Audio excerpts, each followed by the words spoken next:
Board exams top किसे नहीं करना होता। जी हाँ, आप लोग अगर ये वीडियो पर क्लिक किया है मतलब आपको भी टॉप करना है और अच्छे नंबर्स लाने हैं, तो आप बिल्कुल सही जगह आए हो। तो आज हम बात करेंगे एक ऐसा सब्जेक्ट जो बहुतों को डराता है। किस सब्जेक्ट की बात हो रही है? साइंस की। साइंस के डायग्राम्स, प्रैक्टिकल्स और थ्योरी बच्चे समझते हैं बहुत कठिन है साइंस में नंबर लेना, लेकिन सबसे इजी स्कोरिंग सब्जेक्ट है साइंस। तो चलिए स्टेप बाय स्टेप आपको बताता हूँ कि आप साइंस में 95 या उससे अधिक नंबर कैसे लाएं। तो आइए अपनी वीडियो को स्टार्ट करते हैं। तो सबसे पहला पॉइंट है अपना एनसीईआरटी। एनसीईआरटी की पावर। जो भी आप साइंस का कोई भी एग्जाम देखोगे, आप प्रीवियस ईयर उठाकर देख लीजिए, 2025 वाला उठाकर देख लीजिए, साइंस की एक लाइन से क्वेश्चन आया था। सबसे पहली सबसे जरूरी चीज है एनसीईआरटी। अगर तुम 95 प्लस लाना चाहते हो तो एनसीईआरटी की एक एक लाइन तुम्हें पढ़नी होगी, बिल्कुल इसी तरह जैसे मैं इस पर मार्क लगा रहा हूँ। आप एक एक लाइन को हाईलाइट करते चलिए एनसीईआरटी को, क्योंकि एग्जाम कभी भी एनसीईआरटी से बाहर नहीं जाता। साइंस का 80 से ज्यादा परसेंट नहीं, मैं बोलता हूँ आपसे, आपको 90%, 90 से 95% से ज्यादा पेपर सीधा यहीं से आता है। चाहे वो डायग्राम हो, चाहे वो डेफिनेशन हो, चाहे वो कोई एक्टिविटीज हो, सब याद होना चाहिए। किसका? एनसीईआरटी का। कितनी इतनी पतली सी बुक रहती है, आप अगर चाहो तो उसे 20 30 40 दिनों में पूरा एक साल से याद करते हो। आपके लिए एक टिप भी है, हर चैप्टर पढ़ते वक्त हाईलाइटर इंपॉर्टेंट है। जैसे मैंने देखो, अगर इस बोर्ड पर मैंने कुछ हाईलाइट किया है वो आपको क्लियर अलग अलग से दिख रहा होगा। आपको कुछ भी एक्स्ट्रा चीज पे एफर्ट नहीं लगाना, आपको फिर जो इंपॉर्टेंट चीजें आपको हाईलाइट करनी है, जिससे आप अगली बार उसको रिवीजन करेंगे ना तो आपको क्लियर दिख जाएंगी वो चीजें। तो सबसे पहला पॉइंट हो गया एनसीईआरटी की पावर। दूसरा पॉइंट जानने से पहले, अगर आप चैनल पर पहली बार आए हो तो चैनल को सब्सक्राइब कर लो। और ऐसे ही आपको टिप्स एंड ट्रिक्स और साइंस की सीरीज चलने वाली है बहुत ही जबरदस्त, जो आपको पूरा की पूरा पेपर यहीं से पसा कर देगी। तो आपका दूसरा पॉइंट है कॉन्सेप्ट क्लियरिटी। आप उसमें मत रहना कि हाँ हमारा हो गया कि नहीं हुआ। सबसे बड़ी बात है कॉन्सेप्ट क्लियर थी। आपको पूरी थ्योरी को अच्छे समझना है। देखो सिर्फ रटना मत, मतलब ऐसे कि श्वसन एक ऊष्मा चेपी अभिक्रिया है, संबंध रॉक्सिकटर अभिक्रिया है, ऐसे रटना नहीं। आपको आराम से समझना कि श्वसन एक ऊष्मा चेपी अभिक्रिया है और एक मंददायी ऑक्सीकरण अभिक्रिया है। तो इसी तरह आपको हर कॉन्सेप्ट समझ में आ गया तो सवाल कितना भी टफ हो, अगर आपको कॉन्सेप्ट क्लियर है तो आपका घुमा फिर आकर मान लो अगर मैं इसके ऐसे पूछ लूँ कि ऐसी कौन सी क्रिया जिसमें ऊष्मा उत्सर्जित होती है, तो आप क्या बोलेंगे? ऊष्मा क्षेपीय अभिक्रिया। अगर मैं इसी को थोड़ा घुमा के पूछूं कि अभिकारक और उत्पाद दोनों, उत्पाद के अभिकारक के निर्माण से उत्पाद बनता है, उत्पाद के साथ कौन सी गैस निकलती है, तो वो इसी तरह से आपको क्वेश्चन को घुमा सकता है। तो आप क्या, आपका कॉन्सेप्ट क्लियर होगा तो आप इस चीज को अच्छे समझ पाओगे। तुम हल्का फ्लोगे, कोई भी सिचुएशन आ जाए, कुछ भी आ जाए। देखो फिजिक्स में फॉर्मूला याद करने से पहले उसका मतलब समझो, पहली लाइन। दूसरा, आपको केमिस्ट्री में रिएक्शन क्या होती है ये जानो। आपको ऐसे नहीं याद रखना C+O2 एरो बन गया आपका CO2। आपको समझो कि क्रिया हुई, रिएक्शन हुई तो क्यों हुई। क्या यहाँ कार्बन की जगह हाइड्रोजन नहीं आ सकता?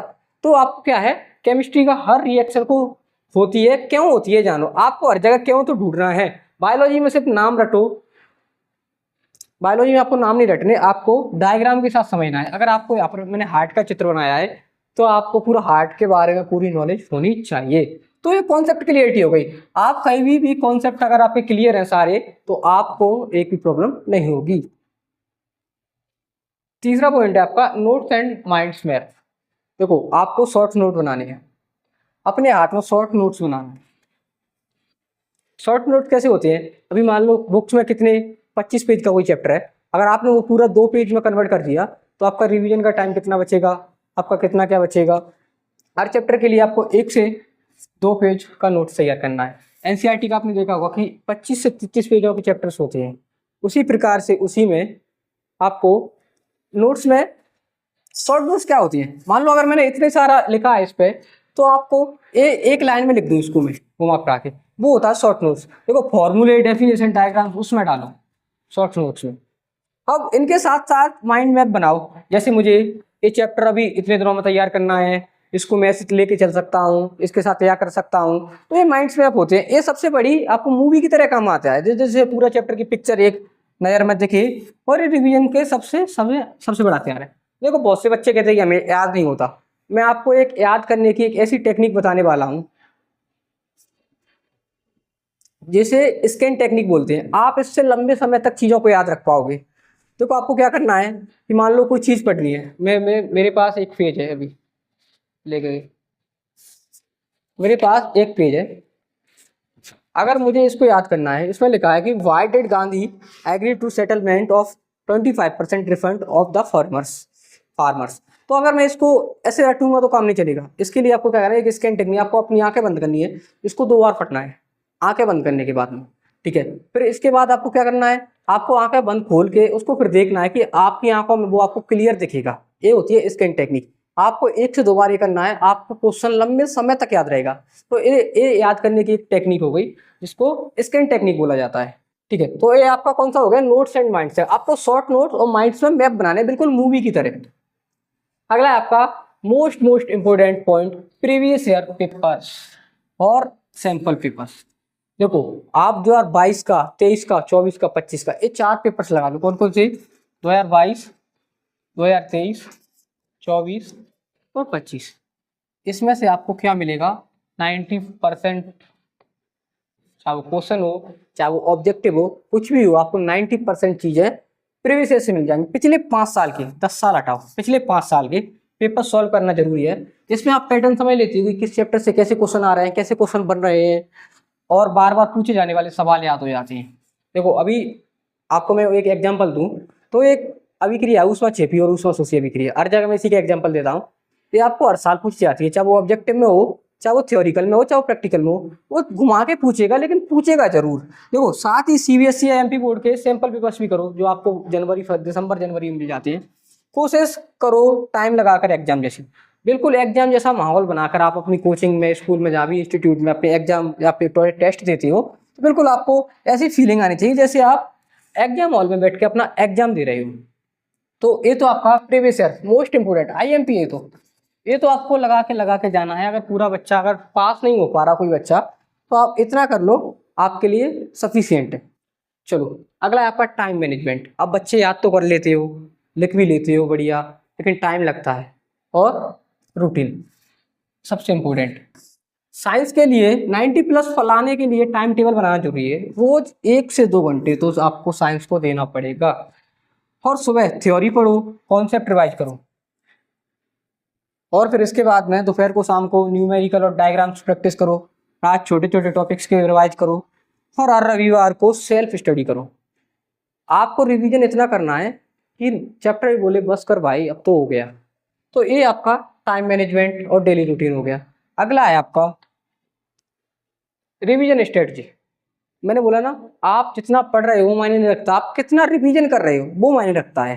देखो रिवीजन ही टॉपर बनने का असली सीक्रेट है। ये आपको कोई टॉपर नहीं बताएगा कि वो आपको वो बोलेगा भाई मैंने तो कुछ याद ही नहीं किया, लेकिन उसका मतलब ये नहीं था वो पढ़ा नहीं है।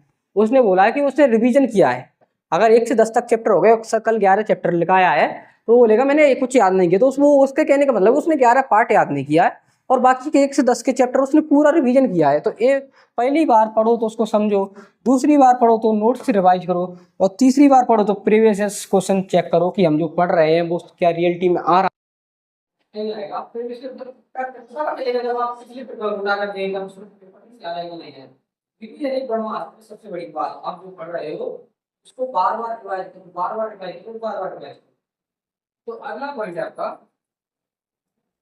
अगला स्टेप ये आपकी एक्सट्रैक्टिव्स। ये तो आपकी 6 इंपोर्टेंट बातें हो चुकी हैं। अब एक्सट्रैक्टिव एक्स्ट्रा क्या है, डायग्राम्स होना। एग्जाम में कोई ऐसा डायग्राम लगाओ तो क्लियर हो नहीं। एग्जाम में कोई हाँ नहीं फर्स्ट इंप्रेशन में ये डायग्राम को अच्छा मिलता है।